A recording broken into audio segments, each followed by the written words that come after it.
Assalamualaikum warahmatullahi wabarakatuh. Saya Ahmad Zakir Rauf, NPM 1903031002 dari jurusan Akuntansi Syariah, Fakultas Ekonomi dan Bisnis Islam, Institut Agama Islam Negeri Metro.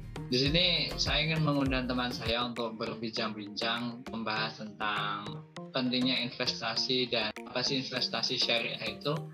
Silakan kepada teman saya bisa hadir dalam perbincangan ini. Baik, perkenalkan nama saya Laura Audi Farenza, NPM 19030032003. Di sini saya juga rekan sekelasnya Ahmad Muzakiro, kelas Akuntansi Syariah A, Fakultas Ekonomi dan Bisnis Islam, Institut Agama Islam Negeri Metro. Bagaimana kabarnya Laura? Alhamdulillah baik, Zaki. Gimana kabarnya, Ki? Alhamdulillah baik. Masih puasa kan? Alhamdulillah. Oh ya, Ki, ini nih aku punya berita terbaru nih, dengar investasi ini lagi marak-maraknya ya di COVID-19 ini. Menurut pandanganmu nih, apa sih pentingnya investasi? Bener banget, sebenarnya akhir-akhir ini tuh investasi banyak sekali sih, termasuk juga investasi bodong yang nggak jelas gitu. Jadi itu mungkin kita perlu ya mengenalkan kepada masyarakat itu bagaimana sih investasi yang bagus, yang terpercaya dan aman. Dan mungkin masyarakat perlu tahu juga bahwa ternyata itu ada investasi syariah. Nah, kita kan sebagai umat Islam hendaknya kita mengikuti ajaran dan tuntunan sesuai dengan syariat Islam. Iya. Apa sih pentingnya kita berinvestasi itu untuk apa gitu, Ki? Jadi investasi itu sangat penting sekali. Yang pertama, investasi itu jelas melindungi harta. Karena di masa sekarang ini harta yang kita punya itu akan ada inflasi gitu. Jadi nilai inflasi itu akan memangkas nilai uang kita yang semula tinggi menjadi rendah hanya dalam beberapa tahun. Contohkan dulu nih waktu kita masih kecil, dulu itu saya masih kisaran 2000 kalau nggak salah, apa 1000 ya. Itu tuh sudah dapat banyak sekali jajanan warung yang bisa dibeli. Nah, di tahun sekarang beranjak 15 tahun ke depan aja dengan nominal 1000 kita ya ibaratnya dapat apa gitu, siomay aja cuma dapat satu. Maka dari itu yang disebut investasi dari uang, di samping melindungi dan menjaga harta kita, investasi juga dapat digunakan untuk menabung. Tapi dalam berinvestasi itu jangan sampai kita menghalalkan segala cara. Jadi investasi itu juga sudah diatur dalam Islam sebenarnya. Ini ya sangat menarik sekali ya investasi ini. Tadi kalau udah dengar ada berbasis syariah ya. Nah, landasan-landasan investasi syariah itu kalau boleh tahu apa aja sih, Ki? Yang jelas dalam Islam semua hukum landasannya berdasarkan Al-Quran dan As-Sunnah. Nah, dalam Islam itu ada dua hukum pada prinsipnya. Yang pertama itu hukum ibadah, hukum kita terhadap Tuhan kita. Kemudian yang kedua ada hukum muamalah, nah, antara manusia dengan manusia yang lain. Dalam investasi ini ada aspek-aspek syariah yang harus dilakukan atau harus jangan sampai dilanggar. Yang pertama aspek material. Jadi investasi itu harus bermanfaat, harta kita harus bermanfaat bagi khususnya diri kita maupun orang lain yang menggunakan. Yang kedua aspek kehalalan.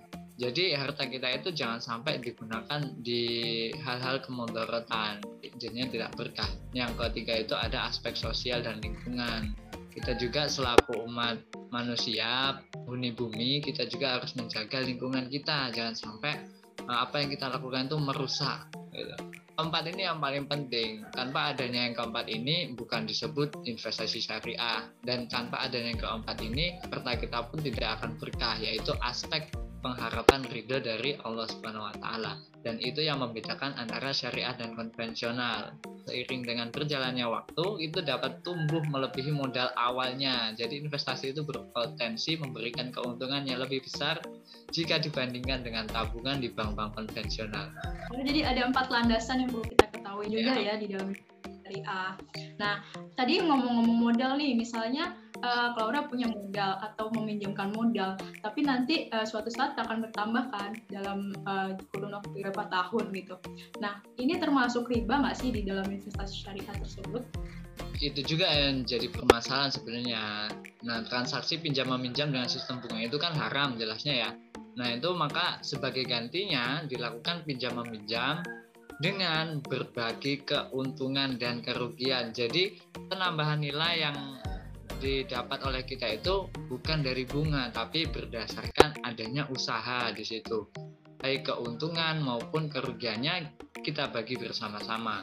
Nah, untuk menghindari bunga, umat Islam tuh makanya didorong untuk investasi. Nah, dalam investasi syariah itu ada dua pola. Yang pertama pola penyertaan modal dan pola kemitraan. Nah, di sini ada akadnya, akad mudharabah dan musyarakah. Berhubungan akad mudharabah dan musyarakah nih, Laura pengen tahu nih, mudharabah dan musyarakah sendiri itu perbedaannya apa sih Ki di investasi syariah ini? Memang perbedaannya sangat sedikit sekali sih. Kalau mudharabah itu akad investasi yang dilakukan oleh kedua belah pihak, yaitu pemilik modal selaku sahibul mal dan pengelola modal yang biasa disebut mudharib. Nah, jadi ini banyak sekali dilakukan oleh bank-bank syariah gitu. Jadi bank selaku penyedia modal dan nasabah selaku pengelola modalnya. Kemudian dalam musyarakah itu biasa disebut dengan kongsi atau kemitraan. Jadi kedua belah pihak itu di situ saling bekerja sama, saling membantu, saling bekerja, manajemen baik keuangannya itu secara bersama-sama. Nah, seperti itu perbedaannya, hanya sedikit saja antara mudharabah dan musyarakah. Gantian nih, saya ingin bertanya pada Laura nih. Banyak sekali sebenarnya yang ingin saya tanyakan. Kan kemarin-kemarin udah belajar nih masalah pasar modal syariah dan investasi syariah tuh di kelas ataupun online kan. Nah, di sini tahu nggak sih jenis-jenis investasi syariah itu? Oke, investasi syariah tuh lumayan banyak Ki. Di sini ada yang namanya emas, kamu bisa beli emas, terus saham syariah, obligasi syariah atau sukuk, reksadana, deposito syariah, dan peer-to-peer lending. Emas sendiri itu sangat bermanfaat karena mengandung banyak kebermanfaatan dan non-riba pastinya ya. Kemudian ada saham syariah. Saham syariah itu di mana kita menyetorkan modal dan pengelolaannya sistem syariah. Terus ada obligasi syariah atau sukuk. Ini SBN yang biasanya dikeluarkan oleh pemerintah. Ada reksadana saham syariah ini sudah dilindungi oleh OJK. Ada deposito syariah nih, deposito syariah bedanya sama deposit yang di konvensional ini adalah produk simpannya dalam jangka waktu tertentu dan menggunakan prinsip-prinsip syariah. Terus ada peer-to-peer lending. Oh ya, ini menarik nih untuk peer-to-peer lending. Kalau nggak salah, Zaki ini punya usaha bisnis juga ya? Alhamdulillah, dari sekarang udah mulai belajar lah berwirausaha gitu. Oke, mantap. Ini cocok banget nih untuk wirausaha yang merintis nih. Jadi peer-to-peer lending ini nih cocok banget ya untuk UMKM atau pelaku-pelaku usaha yang mana ini bisa sangat-sangat manfaat bagi pemasok modal. Jadi kalau misalnya Zaki itu kekurangan modal, bisa nih pakai investasi peer-to-peer lending syariah gitu Zaki. Jenis-jenisnya banyak sekali ya berarti ya jenis-jenis investasi syariah itu tuh kadang kita kan suka bingung bagaimana cara pengelola sumber dana investasi itu dan apakah perkembangan investasi syariah itu udah ada di Bursa Efek Indonesia gitu. Nah, jadi setelah terjadi kesepakatan antara si penjual dan pembeli, di situ ada yang namanya ijab dan qabul. Misalnya Zaki nih melakukan ijab gitu ya. Ijab itu tuh Zaki itu yang membeli. Nah, qabulnya itu yang ijab itu hanya untuk pernikahan.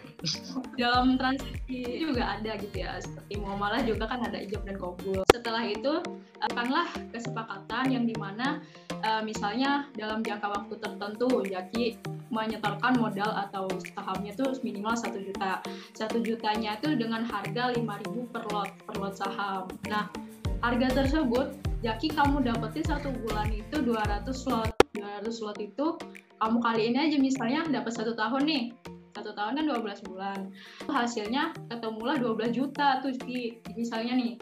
Hari ini kamu investasi itu 1 juta. Nanti 1 tahun kemudian kamu udah dapat 12 juta gitu. Tergantung jenis investasi kamu. Sekali ya investasi itu. Oh ya, selain itu juga kan ini terdaftar di Bursa Efek Indonesia ya, Bursa Efek Indonesia. Nah, jenis-jenisnya juga tuh ada nih investasi syariah di BEI. Itu kalian bisa cek aja di sistem aplikasi SOTS atau Syariah Online Trading Saham gitu ya.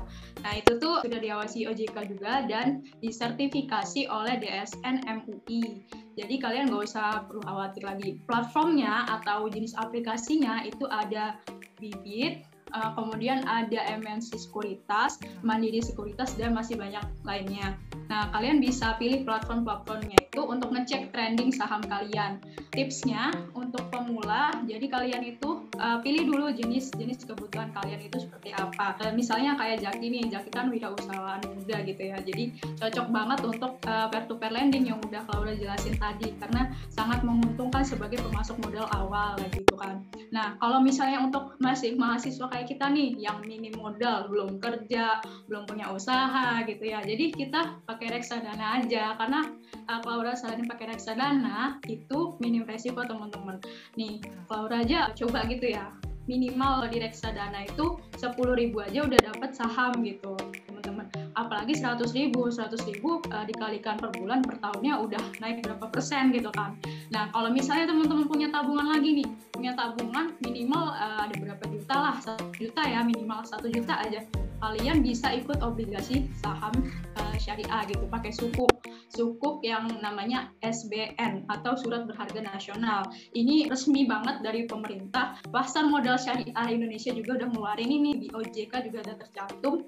Jadi kalian gak usah khawatir, 1 juta ini kalian bisa dapat keuntungan atau imbalan balik dari hasil sebesar 6, sekian persen. Wah, udah ditanggung pemerintah, udah kita bantu pemerintah juga. Jadi uang obligasi syariah ini atau sukuk syariah ini nantinya akan dikelola oleh negara untuk pembangunan universitas Islam seperti kita juga ini dibantu oleh SBN tersebut. Wah, jadi keren banget ya Jaki ya. Harus teman-teman banyak sekali ya ternyata keuntungan yang kita dapat nih. Ini berarti teman-teman juga harus segera nih investasi untuk melindungi harta kita tadi tuh. Takut nanti ke depan tuh uang 1 juta nggak ada fungsinya, mungkin 1 juta cuma dapat apa nanti. Kalau teman-teman stoknya cuma di konvensional atau di tempat-tempat rumah biasa gitu ya, 1 juta kan nggak berkembang ya Ki ya. Iya, malah habis nanti dimakan inflasi itu. Ya, malah melakukan penyusutan aset itu. Jadi kalau misalnya kita investasiin itu per tahun, per bulannya tuh naik sekian persen gitu, jadi nggak ada namanya rugi. Beda gini, kalau investasi syariah sama konvensional itu, syariah itu tuh jelas bagi hasilnya tuh ada. Jadi misalnya ada resiko ya, ada resiko itu kalian nggak usah takut-takut lagi karena kita saling kerjasama. Jadi misalnya aku nih punya saham, Jaki yang beli saham gitu kan. Nah, kita ada ini resiko itu nggak salah satu pihak menguntungkan atau merugikan, jadi kita sama-sama adil gitu di situ. Baik, terima kasih Clara untuk perbincangannya pagi hari ini. Karena keterbatasan waktu mungkin kita akan bertemu di lain waktu ya. Oke, siap dan topik yang lebih wow lagi. Oke, siap, ditunggu waktunya nanti ke depan. Baik, terima kasih teman-teman semua karena ini sudah hampir menunjukkan waktu yang sangat lama sekali perbincangan kita. Saya mohon maaf, beserta Clara juga mohon maaf apabila kami dalam perbincangan menyinggung hati teman-teman semua dan ada kesalahan. Kami memohon maaf yang sebesar-besarnya. Saya akhiri, wassalamualaikum warahmatullahi wabarakatuh.